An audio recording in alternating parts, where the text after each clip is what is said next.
It's the Locked On Flyers podcast for Thursday, April 25th, your daily dose of Flyers news, analysis, and high quality content that is talking draft strategy for the Flyers.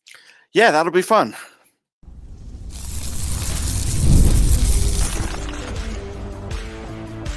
You're Locked On Flyers, your daily podcast on the Philadelphia Flyers.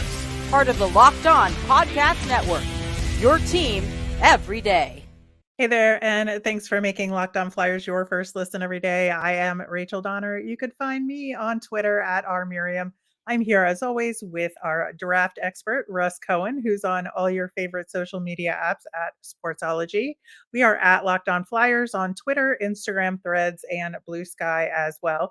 Today's episode is brought to you by Monopoly Go. I admit it, I have a competitive side, and I'm a big fan of Monopoly Go.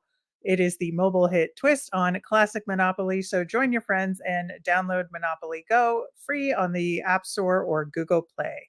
You can find us for free over on YouTube or on the SiriusXM app or anywhere you listen to podcasts. Subscribe to get our latest episode as soon as it's available here on the Locked On Podcast Network, your team every day. Russ, as we get closer and closer to the NHL draft, the lottery should be coming up in a couple of weeks. We still don't have the exact date on that, do we? No, not yet. We'll get it at some point. Yeah, eventually they'll let us Towards know. the end of the first round, yeah. Yeah. At any rate, U18 Worlds start today, which is a big lead up to the draft in terms of our last opportunity to see some guys and for them to make their statements prior to the draft. And I think, as part of the draft strategy, it's going to be important for the Flyers to follow U18 Worlds to maybe tweak their draft boards last minute before the actual draft. But there are several standouts in the tournament, of course. You look at Team USA. Cole Iserman, of course, is the guy that has all the eyes on him pretty much and is near the top of people's lists. There are some guys on the team that we haven't talked about yet, which we will, and wanted to roll their U18 performance into those discussions. Trevor Connolly, I think, is an interesting name, a winger we're going to talk about after the tournament. Yeah. So, I mean, I interviewed Trevor early in the year. He's got a load of talent. The only thing is he had an indiscretion when he was a young kid, and it's going to depend on if teams hold it against him. I, for one, do not hold it against him. So, we'll see. People could read about it online. I'm not going to make more of it than it is. And so, he's got he's tremendously talented. He probably should be a top 10 pick, but probably won't be. So teams have to sort of decide what they want to do. The other big key, though, is just so you know, so I probably interviewed, let's say, 10 of the guys from the NTDP, which Connolly's not one of. And their whole season is to win the U18 Worlds. Like that's their goal from the beginning of the season to the end of the season. They don't even think about the draft until the Worlds are over. Yeah. And, him not being on that team and then having to join a well-oiled machine always makes for fascinating approach into a tournament like this. Well, it shows adaptability. So you see. Yeah. Other guys, EJ Emery, I think, is a guy to keep an eye on. And James Hagins, who's the 2025 current front runner, is playing as well. Yeah, he's tremendously talented. He's about 5'11", I think, super fast, gets to the net, great shot. Just a lot like Jack Hughes in the sense that he's always moving, hard to really get a hand on him, and really hard to bottle him up. So, yeah, he's going to be one of those top picks next year. Who else should we be keeping an eye on for USA or Canada, for that matter? Well, for USA too, Teddy Stiga, because he's been steadily moving up. If he has a good tournament, I think he's going to end up in that top 15. Right now, I've moved him up to 18. Some had him in like the second round, late second, as of like a month ago or something. But he's just super smart, plays defense, just all around good, and always seems to score at the right time. But Canada, Yeah, Tisha Ginla. He just was a late ad. That's Jerome's kid. Very good. He's had a great second half. Liam Greentree, we've talked about. Yep. Maxime Massey. Uh, We talked about him. yeah, Jet Luchenko is an interesting one. That's one that I'm going to start checking out. We'll see what he could do. I think he's on Guelph. And then there's Caleb Denoye, Elliot's brother. And he's got a lot of the same traits. I think he's a better skater. And so we'll watch him too. And there's a couple of guys we've profiled already on the show. Aram Kiviharju from Finland and Leo Celine Wallenius from Sweden. So if you've heard our profiles of them or want to go back and listen as you watch the tournament, please do so. There's a spreadsheet link in the show notes so you can see all of our prospect profiles that we've done so far and track them and listen and watch along. Yeah, Kiviarhu is going to be one to watch because he's been injured all year. I think it was like a shoulder injury. And Mm-hmm. so that's something where you got to see how he plays now because this is the last look and he didn't have much of a look this year. Yeah. So today you might have already missed it because it's in Finland, and the two main games today: USA versus Slovakia and Canada versus Sweden. But they start very early in the morning, so Yeah, bright be and aware. early, with your your biscuits or whatever you're eating in the morning. That watch the hockey too. Yeah, absolutely. All right. So, this is sort of the laying the groundwork in terms of getting a look at some of these prospects because you want to get all the information that you can leading Hmm. into the draft. But for the Flyers specifically, we know that they've basically said they would like a center, but they understand it's a defense heavy draft. And so they may end up going with that for their higher pick, just depending on who's available at the time. But what do you think their overarching approach should be? I mean, honestly, I think it should be best player available because I think when you're at 12, you're looking for players to fall. If you're at 12, and look, I mean, we've detailed it. I'm not trying to rub it in, but when someone like Cole Caulfield did fall and you didn't take them, that's what I'm talking about. I think um, they should be more in the mode of who do we have on our board that all of a sudden is there that we didn't think was going to be there, and that person should be a high priority to take. Because if you go back to if you say, you know, I'll just give a name. Let's just say it's Anton Silyev, and all of a sudden he's at 12. Because, inevitably some players tumble. I don't think it'll be him, but it could happen, right? And so, like, if he's the one, then that's when you go back to your group and say, well, what did we think about him? Right. Are we all shocked at this? Should we just take him because the value is just too much to pass up? And I think because, yes, they need a center. Yes, they still need a number one defenseman. Yes, they still need a number two center potentially. Because they need some other things like that, I think you got to go BPA. Yeah, I think so too. But one of the other things that we have been talking about is getting players that complement Matvey Michkov. If Mhm. you're looking for somebody to play on the same line, that's where I think the center comes into play. But again, given what you said, I think it is best player available. Absolutely. For that first pick. But And if you don't get a yeah, for center with that your first first pick, pick. you can get a center with your second pick. Just most likely Sure. it's not going to be a top line center. Most likely that first pick wasn't going to be. That's just the way Yeah. this draft is for centers. Right. And I think that, as part of all that and putting that together, I do think that there's a little bit more confidence now that the Flyers will go best player available and will take that player who drops simply because they made the Mitchkov pick last Right. year. Because Mitchkov did drop a little bit because people were nervous and they knew he had the contract and wouldn't be here for a few years, and they let him go, and the Flyers took advantage of that. So I feel like the days of not picking a Caulfield might be over. Yeah, I'm I can't knocking say on that. wood here. Yeah, I can't say that yet because if Berkeley Catton falls, it'd be interesting to see if they would take him because he is not the biggest guy as well, and he doesn't have supersonic speed. So that would be another test. I certainly would take them, but I don't know if they would. So Right. that's when I would be sure at that point. All right. So there's a lot more detail than just taking best player available. We Oh, want to sure. look at how they're setting up their draft board. Should they be looking for deals? All of that. And we will get into more of that coming up next. We've all been there, either as a player or a fan. It's the second period break and the scoreboard's not looking good. You're feeling low, not sure you or your team can pull out a win.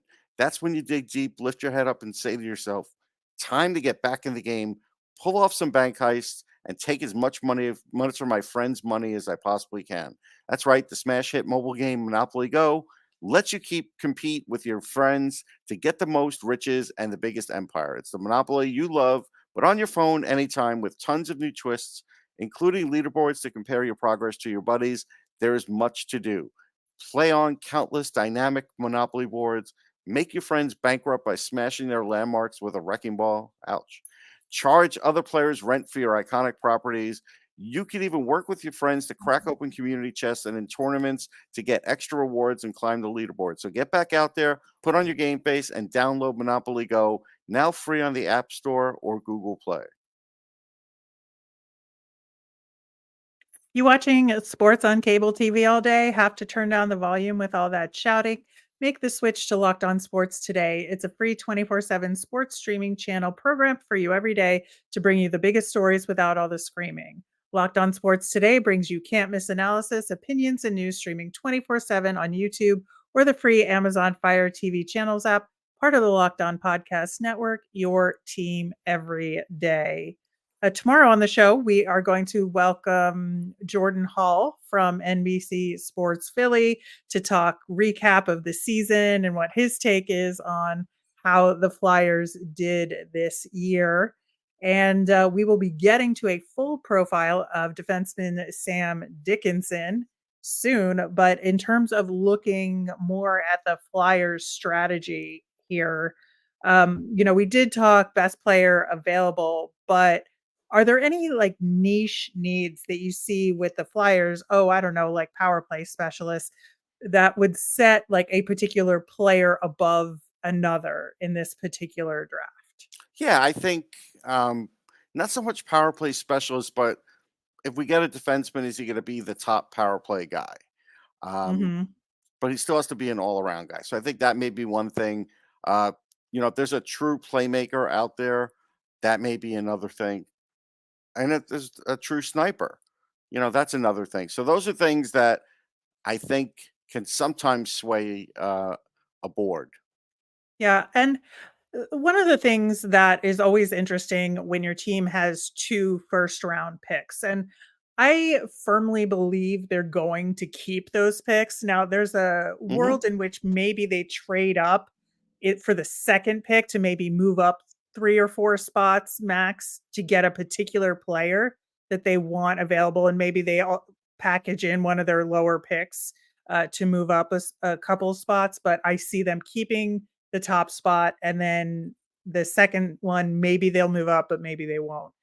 I think with that pick, the Flyers have taken a lot of risks with that late first round pick when they've had it in the past, Hmm. and some of them have panned out and some of them have not, and I'm just curious, like, how big a risk you think they should take with the particular pick?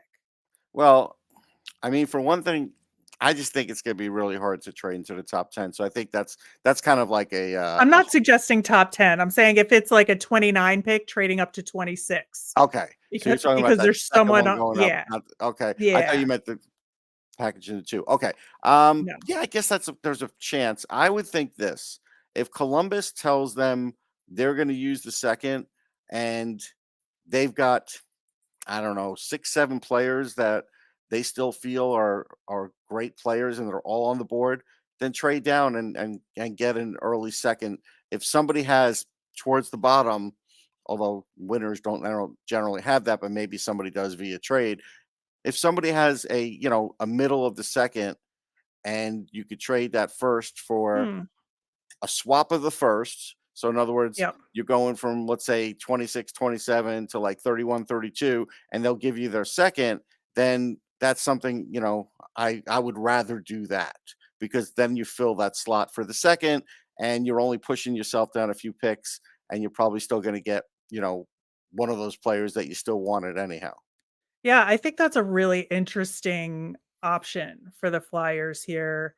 Like we've been talking, I do agree that Columbus is going to keep that pick, and we already have the compensatory pick, so you might as well try and get another pick in that zone. Right. And if you can trade down to do it, Right. and get, you get something else in return, I think that's a really, really good option for the Flyers, especially because in that tier of players in this draft, I don't know that there's going to be a huge difference between 28 and 35.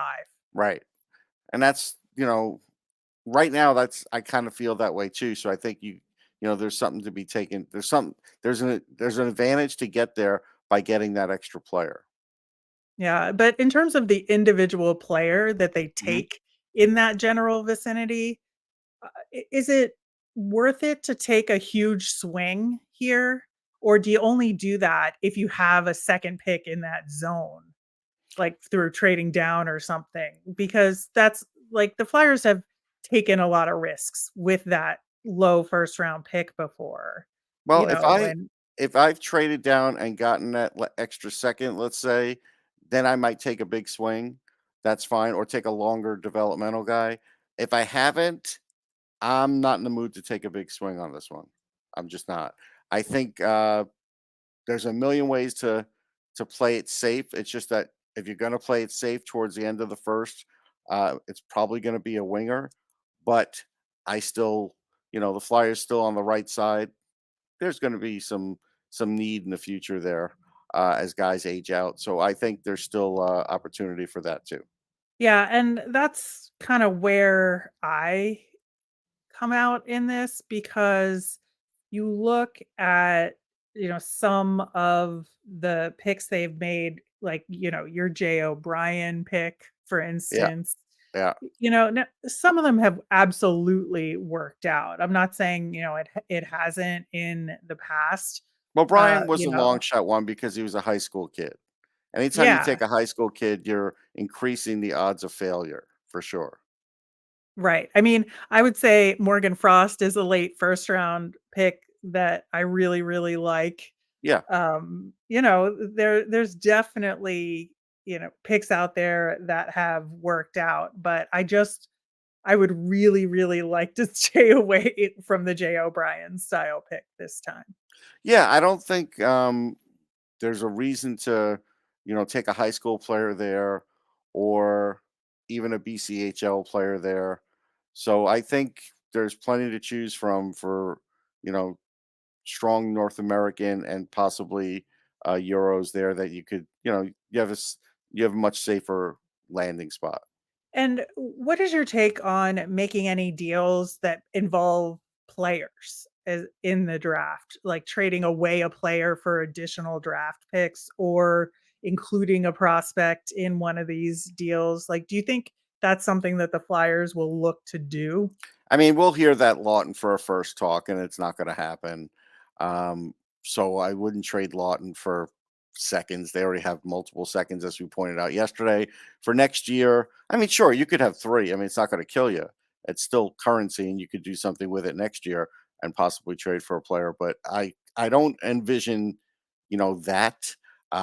Sure, there's a trade I'm sure out there where they might trade somebody's rights for like a sixth or a seventh round pick. That's a possibility. If they eat, half of Cam Atkinson, maybe you get a sixth. If some team really feels like he could do something, but I don't anticipate that. So the only thing you could do is if you make if you make that pick to trade down and you get an additional second, maybe there is a package there where you could get like a third pairing kind of defenseman, for next Mhm. year, someone like a little better than a Helgi Grans type that's ready to play in the NHL. You might be able to do something like that. Yeah, I think that's fair. It's just something that I feel like will be on the table for the Flyers because it's something that they've talked about. And it seems like Danny Briere is more willing to make draft day trades that involve players than maybe they have in the past. But I think that it's going to be a really really important draft for them, and I certainly hope that their board is good, and it will be. I'm just saying, like Yeah. that there's a rhyme and reason to it in terms of how they rank the players.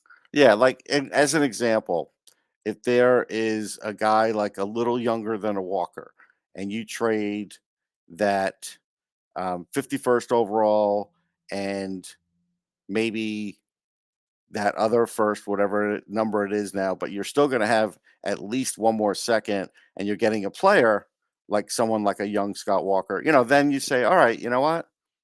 We could do that because that's something where we have, we still are going to have a need. Because look, as much as Russ Cohen would like Adder and Jennings to play together next year to start the year, it's not going to happen. Like I already can see it's not Mhm. going to happen. So based on that, this is where I would pivot as an organization and say, okay, we could have those guys play together in Lehigh, uh, but we could do this, and this is a guy we could, have going forward. Yeah, absolutely. All right. Well, one of the guys under consideration for us and for the Flyers in this draft is defenseman Sam Dickinson. We're going to talk about him coming up next.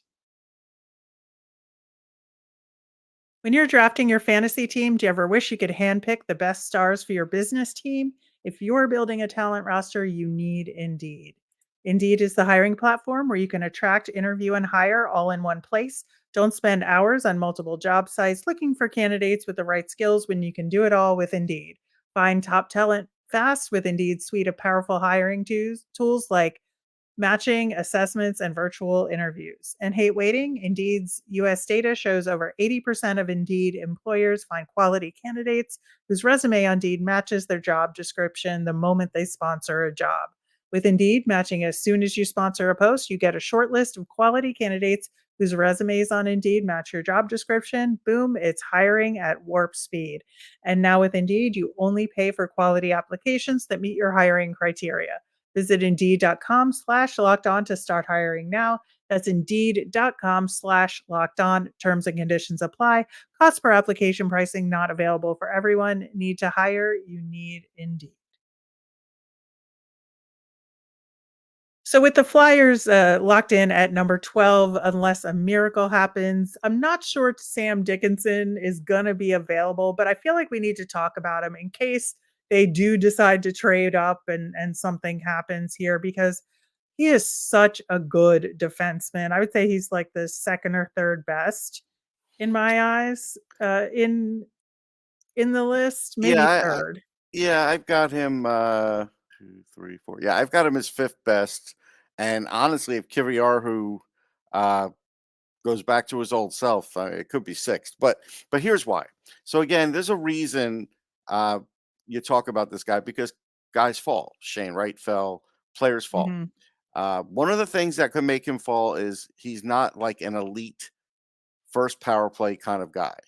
So in the top 10, do you want to draft a second power play guy, but a good defender who could score, like who can get points? That's like your question. Do you want to draft like someone who maybe puts up similar numbers to Travis Sanheim, but isn't really great on the power play? He's just okay on the power play. And so, right now, I can make an argument with Dickinson because right now, if you look in the playoffs, he doesn't have a power play goal. This season he had 11 of 18, and I wouldn't call him a guaranteed top power play guy. He does take some dumb penalties, not terrible. I mean, more than he gives, but it's not like his 30 pims is great. I'm just saying, I just see once in a blue moon you might see something like that, but everything else is good. But you also got to remember he's on like a super team too with London, so you have to sort of take that into consideration as well. So I look at it and I say, all right, I dropped him out of the top 10 just because I don't know if he's a top power play guy. And, I'd like to see him be a little better with that. It's a nitpicking, maybe, but he did take a lot of shots on goal, 233, and 18 Right. went in. So his shooting percentage, it's 51%. It's okay. In that league, I think it should be higher. Somebody at 51% in the NHL is a little different, but in that league, I think it should be higher. So that's another factor. Yeah, and he's been a huge part of this very successful London Knights team that we're very familiar with, obviously Hmm. because of Denver Barkey and Oliver Bonk. And so, I wonder how much of his success is part of being such a really strong team, or is it really him? Well, there's definitely a part of it. I mean, I went through this years ago with um, Max Domi, and people were Mhm. like yelling at me. I didn't have him ranked high enough. Blah blah blah. Well, in the end, Max Domi's a good player. He's not a great player. So, but he was great with London, and so Yeah. there is that factor. It does happen. And as a side note, Max Domi was a 12th overall pick in the draft. Yeah. But continue. Right. So okay. So as an example, I had him lower, but I think I'm more justified than him being 12th. I don't think he's a 12th overall quality, right? No. No. So That that's was a Coyotes pick. right. So that's where you have to kind of look at that and say, okay, take that into consideration too, and then you maybe watch him outside of the London team in the tournaments that he's played in, and see how he's done with that, and maybe that's the overriding factor. Yeah, I think that's fair. I think that, looking at sort of the context of his play is extremely important. And that's one of the reasons why I wanted to bring him up, because I think that he does have the potential to slip a little bit, but also that this is like part of what's so challenging about prospect evaluation is figuring out what is truly his individual skill that's transferable anywhere versus what is based on context or injury history or any of that stuff. And I think that that is just something important to talk about when you talk about prospect evaluation. Yeah, and another thing is, he's under just one hit a game according to Instat. So that's another thing where it's like, okay, he is 6'3". You'd probably like to see that be more like a hit a game at least. So Hmm. that's another thing where you have to see, is he going to be that guy? Because I want it all. If I'm not getting it all, I'm there's other defensemen I could take. Right, right. So I think that watching where he falls in this draft is going to be really interesting. And I think that he's somebody you put on the board, but if somebody else that maybe has a little bit more of that physicality or a little more of that playmaking skill, like you'd take the other guy first. Yeah, and that's definitely a possibility. And so, yeah, I have to take all those things into account because 12's a high pick, but 10 is going to go before 12, right? So that's where I put a little more stock into like a top 10 defenseman now. Like you got to have maybe all five boxes checked, and I don't think he does. Yeah, I agree. All right, that will do it for today's show. Thanks so much for listening. Of course, we will be back tomorrow with Jordan Hall. Should be a fun conversation. As a reminder, we always want to hear from you. So if you've got mailbag questions or questions on any draft eligible prospects, you can send them to us via Twitter at Locked On Flyers. You can email us at lockedonflyers@gmail or comment on our YouTube channel. I'm Rachel. I'm on Twitter at rmiriam. That's RMIRIAM. I'm Russ. I'm at Sportsology, SPORTSOLOGY. Locked On has launched the first ever national sports 24/7 streaming channel on YouTube that's also available on the Amazon Fire TV channels app. Locked On Sports Today is here for you 24/7, covering top sports stories of the day with local experts of Locked On, plus national shows covering every league. Find Locked On Sports Today on the free Fire TV channels app. Have a great day, everyone.